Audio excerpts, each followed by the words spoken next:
UP TET यानी उत्तर प्रदेश शिक्षक पात्रता परीक्षा आज 3 जुलाई है और 3 जुलाई में प्राथमिक स्तर की परीक्षा हुई है, जो कि दूसरी पाली में आज 3 जुलाई को। तो सभी मित्र जो भी पेपर दे के आए हैं अपना पेपर निकाल लीजिए और अपने आंसर मैच कर लीजिए। तो पहले मैं बाल विकास एवं शिक्षण विधि के आंसर बताऊंगा, ठीक है। तो जल्दी से अपना पेपर निकाल लीजिए और अपने आंसर मैच कीजिए फटाफट। और पहली बार हो चैनल को तो जल्दी से चैनल को सब्सक्राइब कर लीजिए, जिससे आपको हर वीडियो मिल सके। तो चलिए देख लीजिए आपका क्वेश्चन ये कहाँ से है।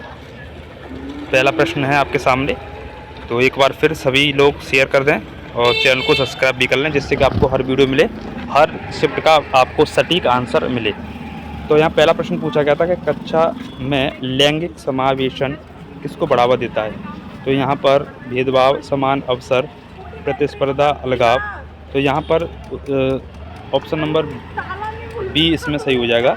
इसके बाद में आगे क्वेश्चन नंबर 2 दिया गया है कि शिक्षक की वह प्रतिक्रिया जो योग्यता की बजाय प्रयास पर केंद्रित होती है किसको बढ़ावा देती है। तो यहाँ पर ऑप्शन बी एकदम सही हो जाएगा, विकासोन्मुखी मानसिकता। इसके बाद तीसरा क्वेश्चन कह रहा है कि एक मार्गदर्शक परामर्शदाता छात्रों को उनकी शैक्षणिक क्षमता में सुधार लाने के लिए प्रभावी अध्ययन तकनीकें सिखाता है। डैश यह किसका उदाहरण है। तो यह इसका बी आंसर हो जाएगा। अगला प्रश्न है चौथा, प्राथमिक विद्यालय में भावनात्मक परामर्श डैश को कम करने में सहायक होता है। तो मित्रों इसका आंसर ए हो जाएगा, ठीक है। अगला प्रश्न है यहाँ पर पाँचवा, कह रहा है कि घरेलू स्थिरता के कारण व्यवहार संबंधी चुनौतियों का सामना कर रहे बच्चे को निम्नलिखित की आवश्यकता होती है। तो यहाँ पर बी सही हो जाएगा, परामर्श और सहायक मनोवैज्ञानिक सेवाएं।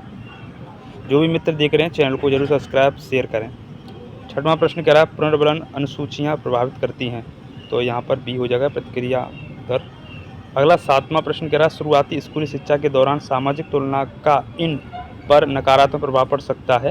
तो तर्क विचार। अगला प्रश्न आठवां कह रहा है कि समावेशी शिक्षा विकलांगता के सामाजिक मॉडल का अनुसरण करती है, क्योंकि यह पर्यावरण बाधाओं को दूर करने पर जोर देती है। अगला प्रश्न है नौवां, कह रहा है कि एक ऐसी स्मृति तकनीक जो मानसिक संबंध बनाकर शिक्षार्थियों को जानकारी याद करने और उसे बनाए रखने में मदद करती है, उसे किस नाम से जानते हैं। यहाँ पर बी हो जाएगा सही। अगला 10वां कह रहा है कि प्राथमिक बच्चों में भावनात्मक प्रकोप को सबसे अच्छा ऐसे संभाला जा सकता है। तो डी सही हो जाएगा, शांत मार्गदर्शन और चर्चा करके। अगला प्रश्न 11वां कह रहा है कि विकास का प्रॉक्सिमिटी सिद्धांत बताता है कि विकास सिर से पांव की ओर होता है। इसका आंसर ए सही होगा। जो भी मित्र सका देख रहे हैं चैनल को सब्सक्राइब कीजिए। 12वां, पावलोव के शास्त्रीय अनुकूलन सिद्धांत के अनुसार अनुकूलन शुरू होने से पहले अप्रतिबंधित उद्दीपक स्वाभाविक रूप से किस प्रकार की प्रतिक्रिया उत्पन्न करता है। यहाँ डी हो जाएगा, अप्रतिबंधित प्रतिक्रिया। 13वां प्रश्न कह रहा है कि जो बच्चा बार बार असफल होने के बाद भी लगा रहता है उसमें संभवतः यह होता है। तो बी सही हो जाएगा, विकासोन्मुखी मानसिकता। अगला प्रश्न 14वां कह रहा है कि एक शिक्षक विद्यार्थियों को उनकी सीखने की आवश्यकता के आधार पर छोटे छोटे समूहों में विभाजित करता है और प्रत्येक समूह के लिए अलग अलग गतिविधियां प्रदान करता है। यह अभ्यास निम्नलिखित में से किस बात को सर्वोत्तम रूप से दर्शाता है। तो यहाँ बी इसका हो जाएगा। और अगला प्रश्न है यहाँ पर 15वां, कह रहा है कि समावेशन के लिए शिक्षण अधिगम सामग्री TLM कैसी होनी चाहिए। बी सही होगा, बी सही हो जाएगा यहाँ पर, शिक्षार्थियों की आवश्यकता के अनुरूप। तो मित्रों शेयर करो, चैनल को सब्सक्राइब करें, आपको सटीक एनालिसिस आपको उपलब्ध करा रहे हैं बहुत जल्दी। 16वां कह रहा है कि पियाजे के सिद्धांत के अनुसार मूर्त संज्ञक अवस्था में बच्चे निम्नलिखित क्षमताओं का विकास करते हैं। तो यहाँ पर बी इसका हो जाएगा। अगला 17वां प्रश्न कह रहा है शैक्षिक मनोवैज्ञानिक में सीखने को सबसे अच्छी तरह से इस प्रकार प्रभावित किया जा सकता है। तो डी सही हो जाएगा, अनुभव के परिणाम स्वरूप व्यवहार में अपेक्षाकृत स्थायी परिवर्तन। डी सही हो जाएगा। 18वां प्रश्न कह रहा है निम्नलिखित में कौन सा कारक सीखने पर पर्यावरणीय प्रभाव दर्शाता है। तो यहाँ बी होगा, कक्षा और घर की स्थितियाँ।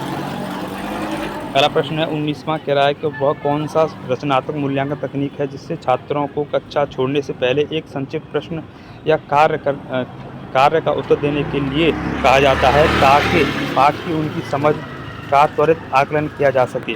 तो यहाँ डी सही होगा, सारांश परीक्षण।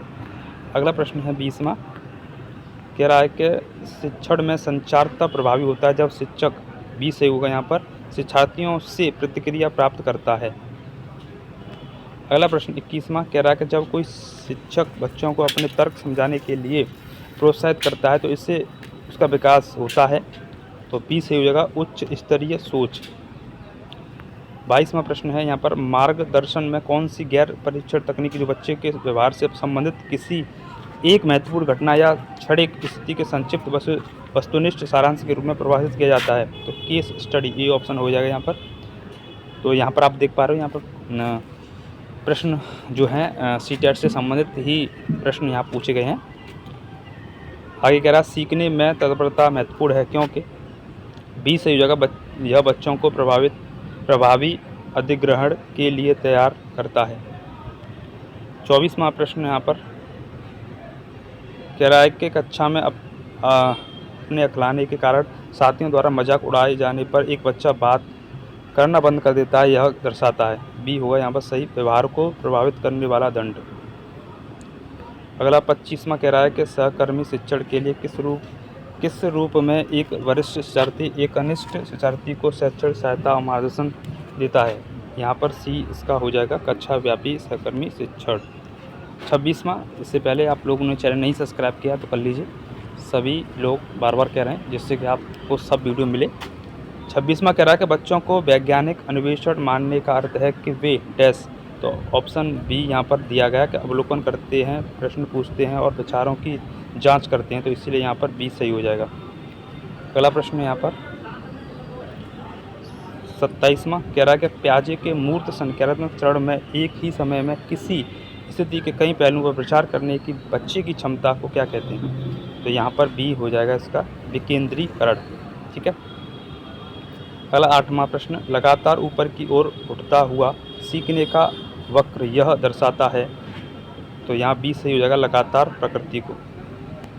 इसके बाद 29वां कह रहा है कि माइक्रो टीचिंग साइकिल में यदि शिक्षक को अपने प्रदर्शन में सुधार करने की आवश्यकता है तो फीडबैक चरण के बाद क्या आता है।